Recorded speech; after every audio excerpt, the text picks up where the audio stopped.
wave god in this motherfucker. Hey, shout my nigga Demi Tito. Got song pop like I'm Iggy. All they talking about is last night like I'm Demi. Say you got It's the Godfather of Irish Drill Show and my boy Demi TV. Damn ski pole for Michael Jackson.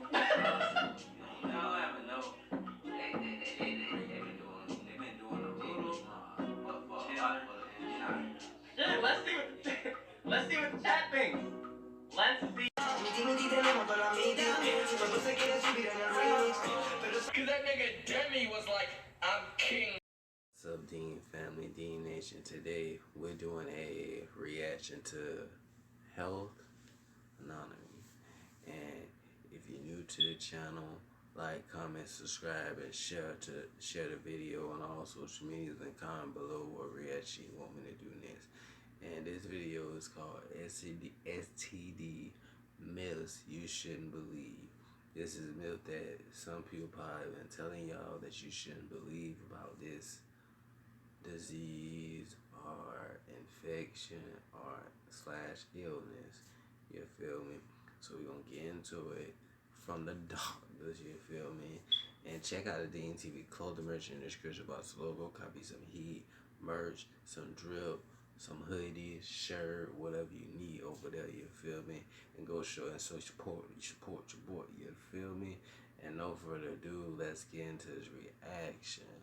Anyone that is sexually active should probably have a basic understanding about sexually transmitted infections. The problem is, there are a lot of myths and inaccurate information out there which can make this confusing. And I've definitely experienced this with treating patients with STIs in the clinic. From confusion about how they're spread, how they're treated, from toilet seats to hot tubs, there's all sorts of crazy information out there. So in today's video, we're going to debunk the top You can get it from hot tubs. 10 myths about sexually transmitted infections. It's going to be a mythical one. So, let's do this. Hot tubs, though. Damn. And starting us off with myth number 10. And this is kind of an interesting one, but only trashy people get sexually transmitted infections. Sounds kind of judgy if you ask me, but yes, it is true that you can increase your risk of getting a sexually transmitted infection based on behavior. Like, for example, if you were to have multiple bouts of unprotected intercourse with multiple partners, that would increase your risk. But I have had patients come into the clinic from all walks of life and test positive and need treatment for STIs. These pathogens that cause these infections do not discriminate or care who you are. They don't care about socioeconomic status. They don't care about age, race, political affiliation, whether you're a Lakers fan or a Clippers fan. That's true. If you let them, they'll be more than happy to infect you. Myth number 9. If your partner has an STI, you'll know it. That's I kind of giggle at that because you won't know shit. Because some people don't even know they got their shit. if that were true, Right.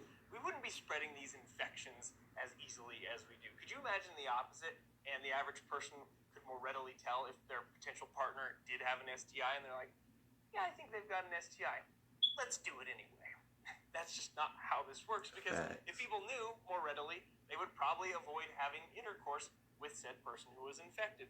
And so I've definitely had patients come in who have had symptoms and tested positive, and also who have not had symptoms and still tested positive. And the reality is that the majority of sexually transmitted infections can be asymptomatic, or at least have some period of time where they're asymptomatic. And so symptoms are not giving us the total picture. They're just a piece of the puzzle. And this is why certain screening tools, such as testing, can be helpful. Myth number 8. Once you've had an STI, you can't get it again. That's why it's important to get tested. Let me debunk this one with a story. I'm in the clinic one day, patient comes in, I go into the room and introduce myself, say, hi, I'm Jonathan, one of the medical providers, how can I help you? Patient says, well, I think I've got gonorrhea. And I said, well, tell me more about that. And the patient continues by saying, well, I've had gonorrhea and or chlamydia about 9 or 10 times, and this feels similar.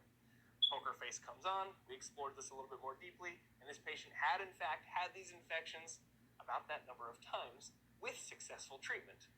Now, we obviously did have a conversation about safe sex practices, but in these clinical situations, you can have two things happen at once. You can be very compassionate and understanding as a medical provider, but also say, we should probably get a handle on this. Now, this illustrates that, yes, you can get these infections more than once, especially these STIs that are caused by bacteria like chlamydia, gonorrhea, syphilis that we can successfully treat with antibiotics. But if the person gets exposed again, they can come down with the infection again. So it's not like you're going to develop lifelong immunity after you get one of these infections. Myth number 7. You can only have one sexually transmitted infection at a time. Damn. This is definitely not true, and even kind of builds off of our previous myth that we talked about. But it's not like chlamydia all of a sudden protects your body against other sexually transmitted infections, like it's in your body and being like, no, gonorrhea, you cannot come in here. This is only my body to infect. Go elsewhere. Damn. I'm not sure why it was in a creepy voice, but you can Yeah, I definitely think have about these some people probably have a lot of that shit all infections together at the at same time. once. Putting gonorrhea Shit. together. You could have HIV and herpes together, and other mixes and flavors of STIs. Probably shouldn't have described it as flavors, but you get the idea. You can have more than one sexually transmitted infection at the same time. Myth number 6. If you get tested and you are STI free, then your partner is in the clear and does not need to be tested. Well, we already have a pretty good idea of why this isn't true. Even if all of your tests came back negative, your partner could still potentially be asymptomatic, and you may not want to take that risk. So instead, you could do an STD check date night, because that would be super fun and the least awkward date you've ever been on. Myth number 5. You can avoid getting sexually transmitted infections by only participating in oral or anal intercourse. Oh goodness. These pathogens that cause these STIs also do not discriminate based upon the human orifice that you are engaging with. They can be spread by direct skin contact with, like the case of herpes and genital warts, direct contact with mucous membranes and bodily fluids. You can get gonorrhea in the throat from oral intercourse. And HIV, for example, is actually at higher risk of transmission with anal intercourse because the lining of the rectum and the anus is thinner and it can potentially tear more easily, allowing HIV to enter the body.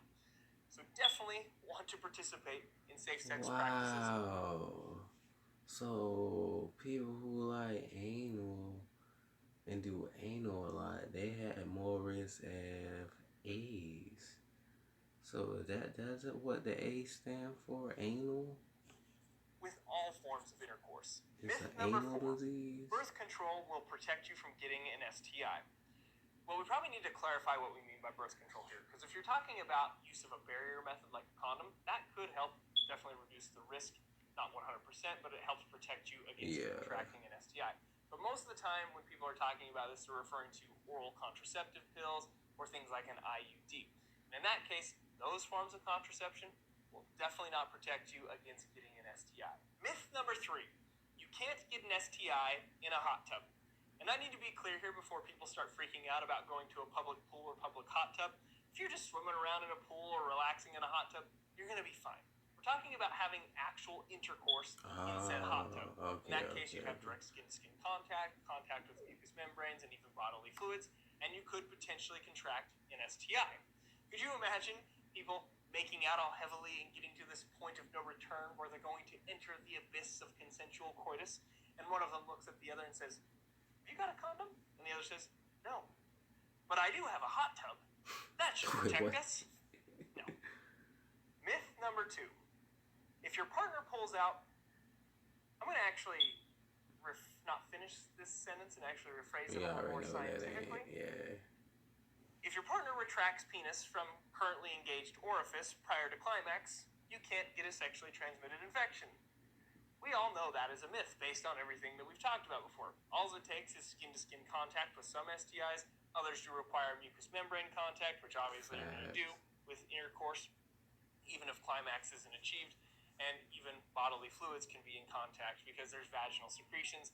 Even males have a bulbal urethral gland that will release secretions into the urethra and outside the body a little bit during arousal and therefore prior to climax. So, in other words, climax not required.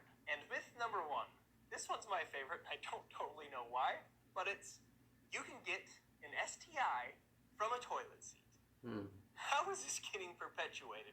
Like when I'm in the clinic and I'm doing STI screenings with patients, I have to ask them all sorts of personal questions like, when was your last sexual encounter? Was it protected? Unprotected? Do you have any symptoms? Does your partner or any of your previous partners have any known symptoms? And then of course I look at them and I say, I've got a really serious question that I need to ask you now. You know what happens when you They become be very able to comfortable add with the when you pause? got to say that, but All that's of your crazy. non-words and your filler words, meaning all the ums, the ahs. Yeah, I need got to a lot ask of you those. now. Have you had any encounters with a suspicious toilet? We never ask that because it's not a concern. There's absolutely no evidence to suggest that you could get an STI from sitting on a toilet seat. Now, to be fair, Maybe it a could rash. possibly get perpetuated from the idea that urine might get on the toilet seat or maybe even some feces. But we've already kind of hashed out how these STIs spread. Direct skin-to-skin contact, mucous membranes, bodily fluids. These pathogens don't do well just surviving on random surfaces, and it's not like you're gonna plop down on a toilet seat and poof, you've got gonorrhea of the butt cheek. It's just not gonna happen. But next time you do encounter a suspicious toilet, you can do what I do, either hover or put some sort of barrier on it, not because you're worried about contracting an STI, but more for just general cleanliness. So now that we've spent all this time debunking myths about sexually transmitted infections, your mind may have started to wander to what it might be like to participate in good old-fashioned, wholesome, safe, consensual intercourse. But sometimes we think about intercourse a little too much. And when that happens to me, I think I may need to replace this with a different thought. And that's when I pull up my trusty Brilliant app, because Brilliant.org is an amazing interactive online learning platform for STEM subjects. If you It's one of the best ways got them urges, do something else to to learn math, distract science, them and time. computer Simple. science. Oh, yeah. And even though we were trying to replace those thoughts with math, science, and computer science, but I guess the heart and genital structures want what they want. But regardless of those biological desires, Brilliant is constantly developing and releasing new courses comment, each and every month. subscribe, and So share you the will definitely video on all start a social free 30-day medias. trial. Plus, Comment the first below 200 what people reaction will get you want to 20% do off next. their See you annual guys subscription. next time. We'll also include I that love link you and the guys. information in the I'm out description and go below. check out the And thanks for merch in the watching this description video box and all of below. our other crazy And anatomy support the videos. channel. We really See y'all appreciate next the time. support. I'm out. Go show